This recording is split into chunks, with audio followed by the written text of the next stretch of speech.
Vladimir Kissinger, que hoy amaneció echándome broma, pero no importa, yo lo tomo bien. Vladimir, bueno, qué bueno tenerte conmigo nuevamente. Este análisis siempre es muy esperado por nuestra audiencia, cosa que agradezco muchísimo. Bueno, por supuesto, yo decía antes, Vladimir, que en las noticias, sobre todo la principal, tiene que ver con lo que ha ocurrido en Afganistán. Sé que tienes información sobre este tema y, bueno, conocer tu punto de vista sobre lo que está ocurriendo, pero no quiero dejar de tocar, porque sé que también le importa mucho a nuestra audiencia lo que han sido estas negociaciones y conocer tu punto de vista acerca de también lo que ha ocurrido en México con estas reuniones entre la oposición y el oficialismo en Venezuela. Pero en principio, hablemos de Afganistán. Bueno, plato fuerte los dos. Comenzamos con Afganistán. Ayer, Sergio, tuve la oportunidad de conversar con un coronel retirado de la Fuerza Aérea de los Estados Unidos, Evelio Otero, que además es experto en seguridad nacional y en inteligencia, trabaja en inteligencia y seguridad nacional. Él me decía, mira, el gran error de los Estados Unidos, obviamente, internacionalmente la gente asume que el error fue que Biden sacó a las tropas, pero el primer gran error ocurrió en el 2002, y voy muy rápidamente. Cuando Bush envía las tropas en el 2001, luego del atentado terrorista del 11 de septiembre, en un año Estados Unidos ganó la guerra, logró sacar al talibán digamos, de la institucionalidad afgana, logró controlar, logró replegar estos grupos y, de hecho, a llevarlos casi hasta el punto de la rendición. Esto fue para el 2002. Este coronel me comentaba, Sergio, que todos los países desarrollados tienen 9 puntos para determinar si ellos han ganado una guerra o no. Estados Unidos cumplió los 9 puntos y debió haberse ido, pero nunca se fue. Tanto así que me comenta el coronel, que por cierto es republicano, él me dice, todos los gobiernos en Estados Unidos, después de Bush hasta Biden, todos prometieron sacar a las tropas. El propio Donald Trump hablaba hace apenas 3-4 semanas diciendo que si fuese por él ya las tropas no estarían. Cuando el presidente Trump fue el mandatario, pues en ese caso pasó exactamente lo mismo. Él dijo que lo sacaría, finalmente no logró sacar a todas las tropas. No estoy defendiendo de ninguna manera a Biden, pero estoy diciendo que hay un problema de origen. Y el problema de origen va porque esta gente no salió cuando tenía que salir. Me decía el coronel Sergio que los militares no están, y me hizo recordar a Venezuela, no están ni para construir escuelas, ni para enseñar en un salón de clase, ni para ser vigilantes de un organismo o de una institución. Los militares, los soldados, son y tienen que ser soldados. Ahí están las consecuencias. 2.400 soldados americanos han muerto, 20 años en el país y no lograron estratégicamente reconstruir el país en términos institucionales. Un trillón de dólares invertidos, que en este caso serían botados para la basura. Y la gran pregunta está en qué pasó, qué hizo que la política privara sobre la estrategia militar. El problema es que hubo un divorcio entre lo militar y lo político, aunque el Pentágono, la CIA, los grupos de inteligencia digan lo que digan, la política es la que, es decir, la Casa Blanca es la que termina decidiendo. Y aquí estamos viendo las consecuencias. Ya se sabía que los talibanes iban a tomar el poder, ya se sabía, ya se había publicado, no era secreto. Lo que los tomó por sorpresa es que lo tomaron, Sergio, rapidísimo, es decir, los tenían en la vuelta de la esquina, lo tenían en el cuarto al lado. O sea, la lectura inicial de lo que ocurre. Efectivamente, de hecho, hace rato cuando conversamos con nuestros analistas que tuvimos anteriormente, Vladimir, pues coinciden en que efectivamente todo esto tiene sí, hay una responsabilidad de los gobiernos anteriores, no solamente del gobierno de Biden, que claro, lo de Biden apresuró todo, porque esto fue demasiado rápido. Efectivamente, el mismo Biden decía ayer que no esperaba que fuera tan rápida este ascenso de los talibanes. Y lo que más nos preocupa es que muchos no sabemos hasta dónde puede llegar, porque las consecuencias no se van a ver de forma inmediata. Pueden verse más bien a largo o mediano plazo. No sabemos si va a haber algún tipo de acción de amenaza en el mundo, porque es justamente lo que preocupa, y por eso la ONU pues se reúne a ver qué decide, aunque diga lo que diga la ONU, no va a pasar nada. Sí, yo lo vi ayer, Sergio, el Consejo de Seguridad de la ONU reunido y todos dándose el mea culpa, pero ya va. ¿Qué hemos hecho? ¿Qué se hizo? Por ejemplo, lo que comentaba la analista anterior, Tarre, ciertamente, aquí la gran pregunta está en, ella habla de 200.000, la información que tengo yo que eran 320.000 funcionarios militares afganos que supuestamente habían llegado a un compromiso con inteligencia de Estados Unidos para encargarse del problema. De allí a que entramos al segundo gran error actual. En este caso sí estamos hablando de la administración Biden. Sergio, dejaron los aviones, dejaron los carros, dejaron los vehículos militares, todo con las llavecitas listas para que sean utilizadas, pensando, asumiendo que la fuerza afgana iba a responder. Por eso es que ayer el presidente, por cierto, Biden, él estaba en Camp Davis, iba a dar declaraciones a las 3:45 desde allá, pero es tan serio lo que está pasando en Afganistán que se montó un avión y terminó en la Casa Blanca dando declaraciones, y él fue lapidario. Él dijo: nosotros no vamos a entregar vidas americanas si los propios soldados afganos no quieren arriesgar su vida para defender a sus mujeres, para defender a sus hijos. No hace sentido. Y termina Biden diciendo, y estoy parafraseando por supuesto, termina diciendo: nosotros el único interés que tenemos actual en Afganistán es que estos terroristas no ataquen a la patria estadounidense. ¿Qué está diciendo allí, señores? No hay interés económico, la inversión no funcionó, no solo que se resuelvan su problema de ellos. Ahora, yo coincido con la analista, Sergio. Aquí el problema no está en solo que haya salido Estados Unidos, sino que está entrando un elemento, un actor que no habíamos pensado en ese actor, y es China. Y eso es cierto. Antes Rusia dijo: yo no me salgo de aquí. Pero Rusia es un viejo enemigo y han convivido. Pero ahora está China metida en el aparato. Así que no es nada sencillo lo que está ocurriendo. Bueno, China metida en todos lados, ¿no? Sí. Rusia y China, ambos países, ¿no? Metidos en todos lados. Pero bueno, a ver, ya para concluir este tema de Afganistán, habrá que esperar que el tiempo diga lo que tenga que decir, porque creo que no hay más nada que hacer. Ahí no va a haber una nueva incursión militar por parte del gobierno de Estados Unidos, no la va a haber, ni por la OTAN. Ahí no va a haber nada similar. Van a permitir que, bueno, como han permitido últimamente, que cada gobierno, cada pueblo resuelva su problema, y ya está. Así es. Así que bueno, vamos a esperar qué va a ocurrir. Obviamente ahí están en este momento tratando de entender cómo manejar la evacuación de manera segura, porque el problema es que hay muchas personas que quedaron atrás, cocineros, vigilantes, de todo tipo de personas que estaban relacionadas al gobierno o al occidente, y que hay que rescatarlas, porque estas personas a la vuelta de la esquina van a ser ejecutadas por la ley sharia de los talibanes. Vladimir, quiero escuchar tu lectura acerca de lo ocurrido en México, en lo que fue estas reuniones, este inicio de conversaciones, de negociaciones en México. Lo hemos hablado en otras ocasiones, que bueno, que efectivamente un diálogo pudiera ser la solución al tema de la crisis en Venezuela, sí, pero luego de lo pasado, de lo ocurrido la semana pasada, uno ve y uno empieza justamente a analizar todo esto. Quiero escuchar tu punto de vista. ¿Quién ganó en esta? Bueno, si es que se puede buscar un ganador. Primero abróchense los cinturones, ¿ok? A ver, comencemos con el final. Comencemos con el escueto comunicado publicado por este grupo de contacto, acompañado por el Reino de Noruega y bla, bla, bla. Un par de párrafos muy escuetos, justificando su vaga información, asumiendo que deben ser precavidos en términos de la reserva del proceso. Yo entiendo que, asumiendo que existiese de verdad, yo creo que no lo hay, un proceso de diálogo y de negociación, la reserva sea evidente. Pero llegar a un comunicado tan escueto que puede ser redactado por un niño de 10º grado, pues me parece a mí que es fatal. Ya por ahí comenzamos mal. Y me perdona que yo aquí sí le meto las vísceras totalmente. Segundo, el principio de la puerta giratoria. Es que tú y yo lo hemos hablado durante, yo no sé cuánto tiempo tenemos ya tú y yo haciendo esto, 2 años. El principio de la puerta giratoria. ¿Serio? ¿Qué hablamos de Freddy Guevara?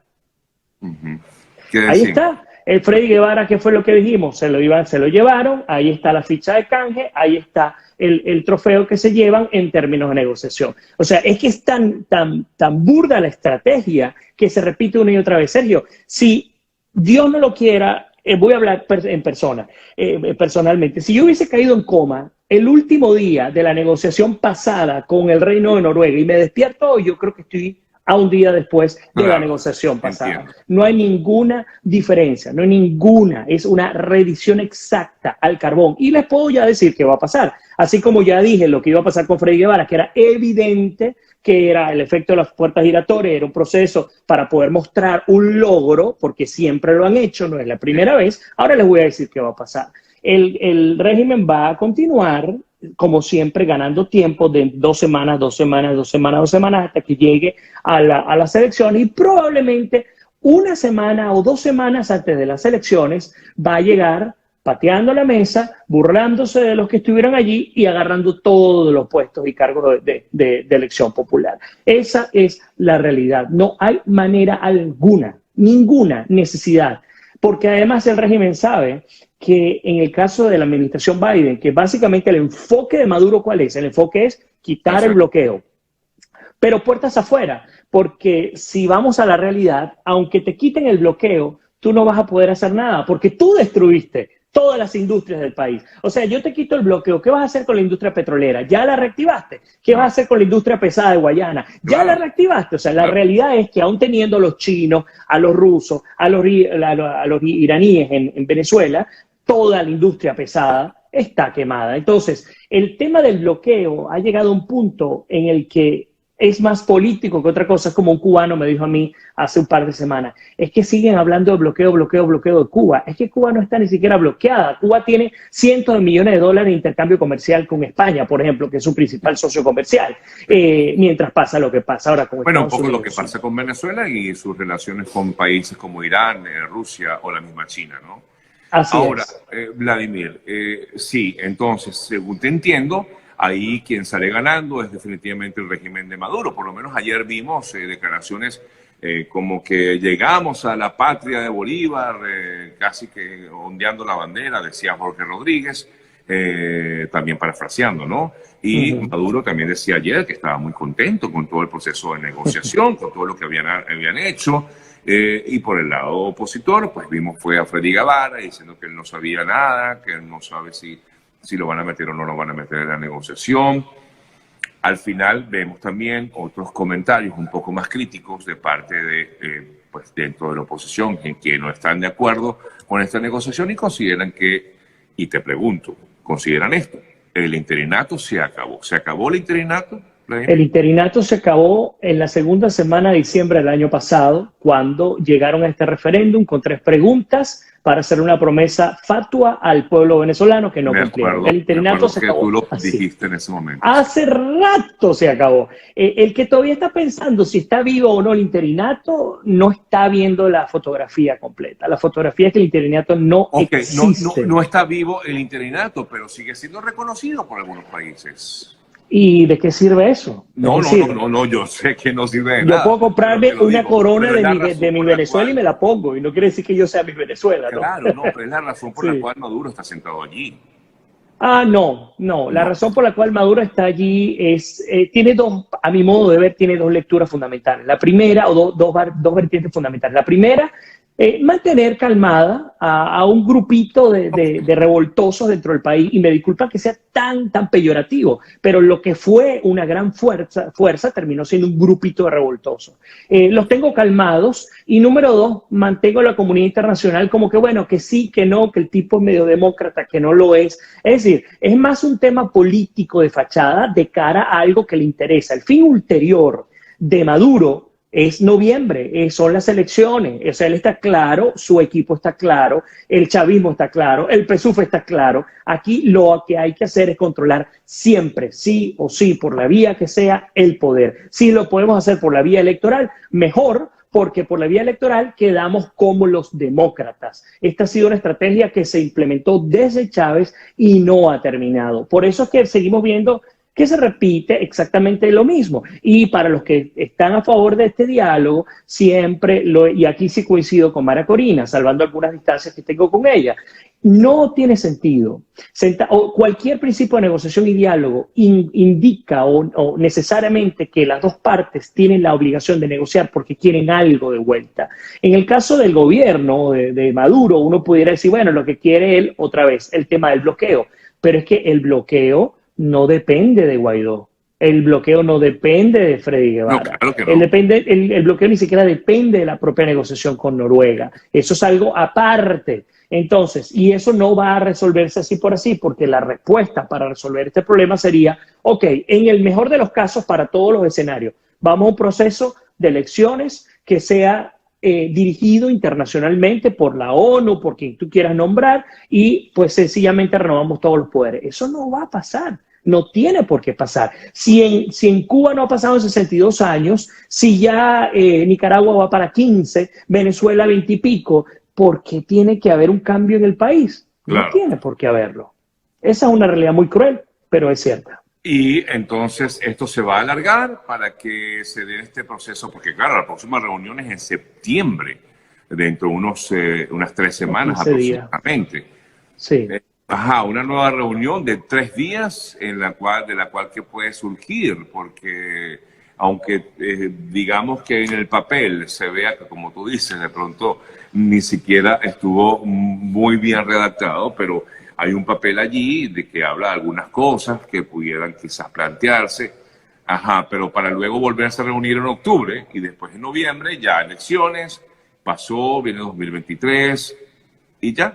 O sea. Sí, bueno, pues sí, ese es el escenario. Yo en todo caso lo que creo que puede pasar bueno en términos individuales es que hay una ola de liberaciones, como siempre ocurre. Muy cerca de los procesos electorales se liberan unas 30, unas 40 personas, presos políticos que tienen para votar para el techo. Entonces, yo creo que puede venir una ola importante. La primera tenía que ser Freddy Guevara, era una ficha importantísima para liberar. Si yo estuviese del lado de Maduro, yo hubiese hecho esa jugada igualita, la hubiese hecho de esa manera. Claro. Y ahora yo creo que tiene que venir proceso sustitutivo de pena, de cárcel, etcétera, para otros presos políticos. Va a haber una lista y ese va a ser en todo caso parte del logro que consiguió la oposición en este proceso de negociación. Eso ahora, es todo lo que yo veo. Si no se hubiese dado esta reunión, Vladimir, entonces, ¿qué otra cosa, qué otra carta debe jugarse buscando la salida de la crisis en Venezuela? Bueno, yo sigo con mi letanía, ¿no? Y mi letanía parte por entender que esto va a tardar más tiempo, pero la oposición, lo que queda de la oposición venezolana, tiene que voltear su cara a mirar a la ciudadanía y a la población. Mientras estemos divorciados del pueblo, no hay nada que hacer. Esto no se resuelve en el gobierno. Al final, todo termina concluyendo en que sí debe haber algún tipo de acercamiento entre ambos sectores, aunque la gente no lo quiera, no lo acepte. No para sé, mí no, te pregunto. Para mí no, para mí tiene que haber un acercamiento entre el liderazgo, el golpeado, maltrecho liderazgo opositor y su pueblo. Si claro, yo no tengo apoyo, no, para nada. Eso vendrá luego cuando ya se ve amenazado. Pero vamos al caso de Afganistán. ¿Lo va a resolver ya Estados Unidos? ¿Se va a meter a ayudar a la gente con los afganos? No, es una realidad. ¿Quién tiene que resolver eso? Los afganos. Tenían a los militares, tenían las armas, no lo hicieron. ¿Cuál es la consecuencia? Bueno, tú verás cómo resuelve. En el caso de Venezuela, lo hemos hablado. Siempre que no entendamos de una buena vez por todas que debemos reconocer nuestros errores, siempre se los he dicho, el ego, la incapacidad para poder reconocer tus errores como líder, y estoy hablando en este caso de Guaidó y el G4, y decirle a un pueblo, decirle, señores, nosotros nos planteamos desde la A hasta la Z y no funcionó, lo intentamos y no sirvió y pedimos disculpas y ahora queremos ver qué hacemos. Mientras que eso no exista, la gente no va a creer en una dirigencia que lo que ha hecho es prometer lo que no pueden cumplir. Y para el que me dice, ¿cómo cumple si es que está amenazado por el régimen? Porque eso es una respuesta de cajón, yo también la tengo, bien escrita. Entonces yo les digo esto, ¿por qué el propio Freddy Guevara, a 2 días del referéndum en diciembre, en tu programa, dijo que ellos necesitaban preguntarle a la gente, ahora sí, si querían que la comunidad internacional los apoyara para la salida del conflicto? Creo que era la segunda pregunta, y que era indispensable porque nunca se les había preguntado, y dijo que después de eso sí había cambio, porque no pasó. Porque el tema de la comunidad internacional no tiene nada que ver con el régimen. Es decir, no es un factor que pueda controlar el régimen. Entonces, una cosa es que yo me vea atado de manos porque vivo en Venezuela, porque el régimen me está persiguiendo, yo entiendo ese punto, y otra cosa es que tú me prometas cosas que no pueden cumplirse. Eso que se hizo en diciembre, para mí fue exactamente igual a esta negociación. ¿Cuál era? Ganar tiempo. Yo tiro este referéndum y gano tiempo y bueno, veo cómo voy sorteando para seguir manteniéndome, y eso es lo que, al menos a mi modo de ver, es lo que ha ocurrido. Vladimir, agradecido, sí, como siempre, como todos los martes, fuerte abrazo. Despedimos a Vladimir por hoy y nos vemos el próximo martes, si Dios quiere. Fuerte abrazo. Gracias, Sergio. Un abrazo para ti. Feliz día. Hacemos una pausa y de regreso despedimos. Ya venimos.